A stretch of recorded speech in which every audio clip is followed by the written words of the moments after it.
Coming up on CTV, hurricanes in Fort Collins. Find out about some research going on that monitors hurricane season right here in town. Also, activities highlighting Sexual Assault Awareness Month were held on the plaza today. CTV has the story. And a star from the hit TV show Glee was on campus over the weekend. Find out why. You're watching CTV News. Good evening and welcome to CTV News on this Thursday, April 11th. I'm Kelsey Peterson. And I'm Tom Mullen. Volunteers engaged students on the plaza today, holding a variety of activities to observe Sexual Assault Awareness Month. T-shirts made by students who identify as survivors of sexual assault hung up all over the plaza as part of something called the Clothesline Project. Booths with games, prizes, and representatives from several community and campus resources were also present, informing students about the issue. And so we're out here today with our megaphones asking individuals how they ask for consent, because you'd be surprised a lot of the times people don't know what consent is or what it means to ask for consent. And so we're trying to get that message across that if you don't ask for consent and you don't check in with your partner, that's considered rape, and that's not okay. Information about this and other outreach events being held throughout the month of April can be found at wgac.collegestate.edu. A special guest from the hit television show Glee was also advocating a cause at CSU last Saturday. Who was he and why was he here?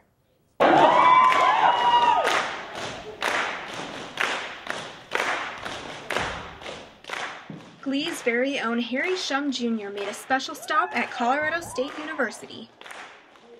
I'm Kelsey Peterson with CTV News, here with Harry Shum Jr. to kick off Asian Fest. So tell me, what brought you here to CSU today? Bringing here to kind of speak about my experiences as being an Asian American in the entertainment industry. After moving here at a young age from Costa Rica, Shum had to assimilate. I've always felt different than everyone else. I looked different than everyone else. People always made me feel different. It wasn't until I started taking on like speech and debate and acting, and where I got to open up and actually feel comfortable in my own skin. So what about typecasting based on culture? If it fits the actor or the character, then why not? But sometimes when it's historically it's inaccurate, then I think that raises some questions. There's this quote that there are more talking animals on TV than there are Asian Americans, and so we wanted to bring sort of representation of Asian American culture to our campus. Shum spoke very passionately about the importance of the arts. But I think arts is what holds kind of everyone together in some way or another. And his own personal slogan. I always look at dance as what music looks like.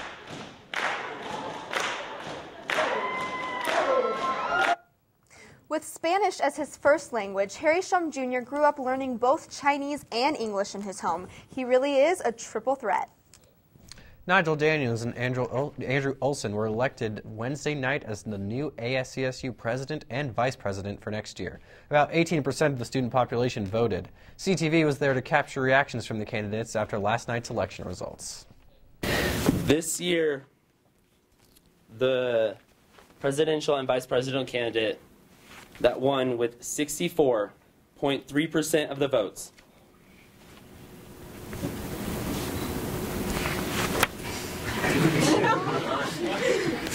Nigel Daniels and Andrew Olson.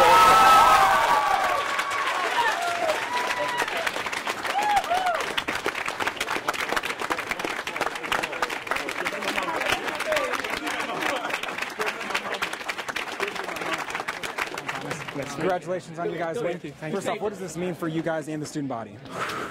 This is great. This is a moment of opportunity. It's a moment of hope. And we look forward to be able to promote our initiatives, get things done for the student body, be that voice, be that person, and be there to carry out our duties as best as we can. And what's the first thing you guys want to make sure to do when you guys step into office? Get to work. Yeah, absolutely get to work and absolutely make sure that the student experience is put first and that students are always put first. Making sure that we fulfill our mission of the student government, which is to serve the students. All right, there it is. Nigel, Andrew, the new ASCSU president and vice president. Dylan Thomas, CTV 11 News. After the break, Kelsey McCallister is here with your weekly weather update. Speaking of weather, here in Colorado it usually doesn't get any worse than the occasional tornado. However, I'll tell you about some important details I found regarding hurricane season right here in town. Don't go anywhere.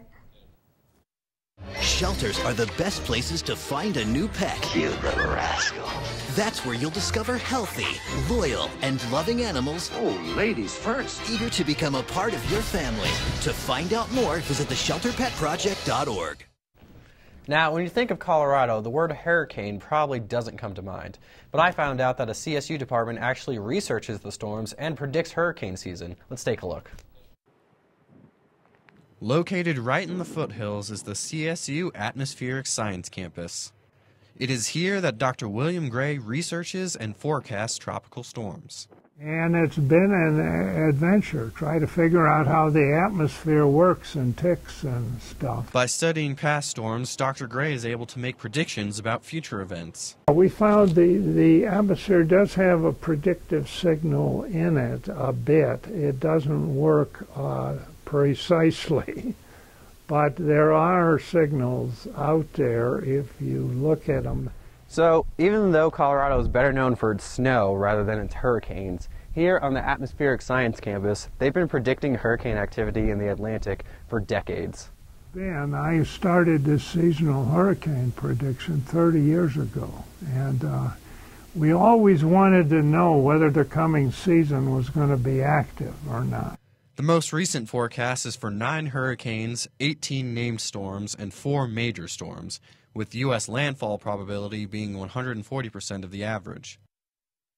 As far as hurricane landfall goes, there's a 72% chance for the entire U.S. coastline, 48% for the Florida Peninsula, 47% for the Gulf Coast, and 61% for the Caribbean. Dr. Gray says it's the major storms to worry about. On a normalized basis, they only account for about 20–25% of the number of named storms we have, but they do on a normalized basis about 80–85% of the damage. So if you're visiting the East Coast this season, remember to pack your poncho and your umbrella. When asked how we can study hurricanes from here in Fort Collins, Colorado, Dr. Gray responds, well, you don't need to be on Mars to study its atmosphere. So there you have it. We'll toss it over to Kelsey McCallister with your weekend weather update. Thanks, Tom.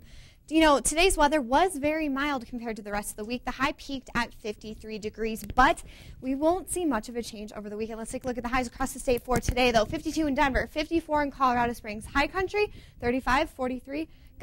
Grand Junction was 55 degrees. Sunset today was at 7:36 p.m. Currently, it is pretty chilly outside, 38 degrees, and you can see it feels like 29 with that wind chill. Temperatures for tonight will be in the 20s, specifically 28 degrees. Tomorrow's sunrise is at 6:30 in the morning. Temperatures will climb into the low 50s with winds from 5 to 10 miles per hour, as usual in Fort Collins. Looking across the state, you can see things were relatively mild, but we could expect isolated rain showers in the front range in the high country.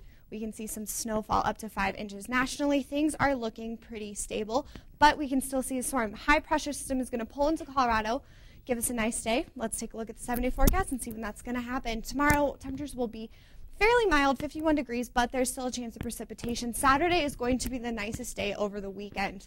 61 degrees with sunny skies. Sunday temperatures will cool down yet again in that precipitation chance will stick around throughout the week. 52 on Sunday.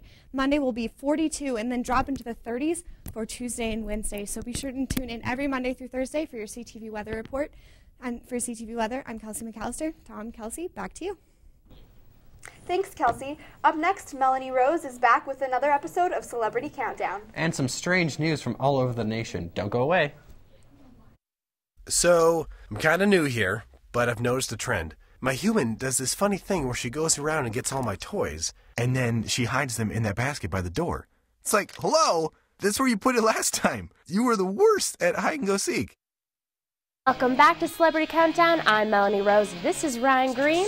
And today we're going to talk all about really weird people in Hollywood. Yeah, or celebrities. Yeah, exactly. Okay. All right, so today we're going to start off with Jenna Jameson, famously known for her creative movies. All those movies on the channels that your parents blocked. Exactly. Well, she reportedly beat up her assistant with her iPhone. How did she beat up her assistant with her iPhone? Well, her iPhone case is brass knuckles. which is interesting. I didn't know this existed, but apparently you can beat up your assistants with them, so I guess they come in handy. Oh boy, here I am thinking that my OtterBox case was pretty tough. This girl has brass knuckles on her case. What kind of company makes a brass knuckle case for an iPhone? When are you ever gonna need that? Now for our next story is all about Lady Gaga. Yeah, you can see her riding dirty these days on the streets in her 24-karat gold Louis Vuitton wheelchair. Wow, Lady Gaga, a gold wheelchair. That's very subtle. What happened to your egg? Did that break down or something? Get a little crack in it? And there's no other way than flashing how much money you have than riding in a golden wheelchair. Too bad she can't go anywhere in town and just dance. Now for our next story is all about Justin Bieber. Yay. And apparently he has a monkey. A monkey? Yes. Of all things, a monkey. Why a monkey? You know, I don't know. Why not a monkey? I think he's just trying to buy friends now. Probably. Very sad. Had no idea it was possible for a buffoon to buy a monkey. Now, the only other celebrity that has given Justin Bieber a run for his money in the breakdown department is Amanda Bynes. Now, reportedly, she showed up to a gymnastics class, showing up in a really weird... Wait, this sounds really good. Hang on, 1 second. Go. So, Amanda Bynes reportedly showed up to a gymnastics class wearing a very weird outfit with fishnets involved. Strange. What? Very strange. During the class, she was doing a cartwheel, her brown wig fell off, and she cried for like a solid 5 minutes. Honestly, Amanda Bynes, with the reputation you've had recently, I think it's pretty true. Alright, that was this episode of Celebrity Countdown. I'm Melanie Rose, he's Ryan Green, and to watch more videos, just go on our website at ctv11news.com. Thanks, Melanie. In other weird celebrity news, Weird Al Yankovic, the Grammy Award-winning parody singer, is here in Fort Collins this month. He will perform at the Lincoln Center Wednesday, April 24th. Ticket prices start at $38 and can be purchased at lctix.com. And now for some more strange news. A man in California caused a gruesome scene in a Home Depot Wednesday. Police says he used hand saws to cut both his arms down to the bone. An off-duty paramedic found the man and saved him using material from around the building. And a beaver killed a man in Belarus. The 60-year-old man was trying to take a picture of the animal when it bit his thigh and severed a major artery, which led to the man's death. Also, an incident reminiscent of the famous Godfather scene. Cubs spokesman Julianne Green opened a box left outside Wrigley Field Wednesday to find a severed goat's head. Legend surrounding the team says that 68 years ago, a restaurant owner was ejected from the Wrigley Field because of the odor of his goat was disturbing fans. The man cursed the team, and the Cubs have never won a World Series since. Well, strange things are happening in sports as well. 14-year-old Tian Lang Guan from China is the youngest Masters participant ever. Langley, as they call him, hit 1 over today and is ahead of Phil Mickelson and Bubba Watson. In his first round, he hit, looks like, we're having some difficulties. If he continues to be playing this well and his first round is like the rest of his tournament, he should be doing just as well. Also, the girls lacrosse team is playing right now on the IM fields. The Rams are playing against the Buffs tonight for their breast cancer awareness game.